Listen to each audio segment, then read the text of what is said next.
Joining us now for more on this, Branch Secretary, Nigerian Red Cross, Lagos State Branch, Olakunle Lasisi.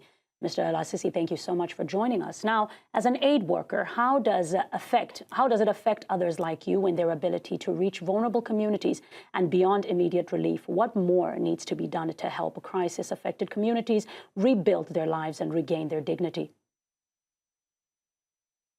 Thank you very much. I think no matter what you do in any community, whatever material, whatever support you give, there's need for an EVCA exercise to be carried out.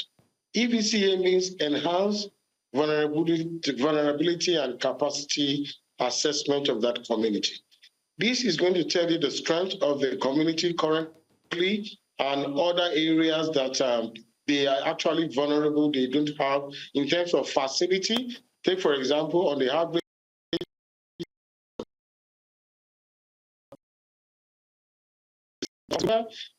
toilet facility and some other good things of life, which are basic.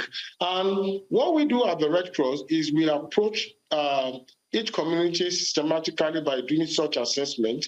When we carry out the vulnerability assessment of each community, it helps us to know things that they are lacking, and it also helps us to see how they've been coping when there is any form of disaster and there are any issues in that community. And this, we can now connect the community or help the community to relate with the public authority, which is the government, to see the areas that they have issues. For example, if the community does not have a clinic or an health center closer to them, we let them know the importance of this and they relate them with the Ministry of Health or the Primary Health Care Board and important agencies that is very important they relate with. It's far from taking items there when there is any form of disaster, giving them all these items from time to time. We felt it's very, very important they know what they are lacking as a community, because this is very important for them to build and to continue a good life. Now, Olakunle, the First Lady has called for greater protection for humanitarian workers. What specific measures are needed to make aid operations safer and protect the workers as well? Thank you. This is where we have to do a lot in humanitarian diplomacy.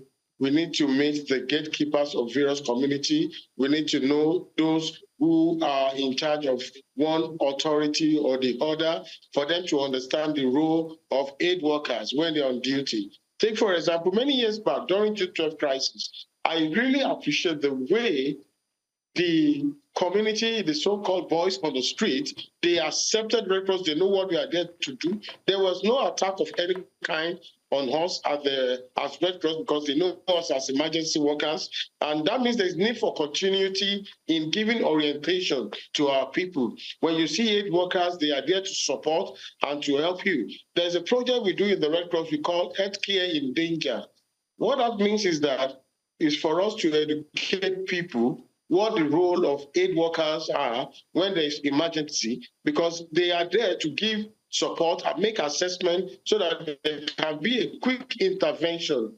But once they are authenticated, the perception of the community will not allow further support, and a very prompt one. Because the moment an aid worker can go into action, especially when there is an armed conflict disaster, it's easier for us to save more lives. Understanding us and knowing who we are as Red Cross and other aid workers helps to save more lives during the crisis.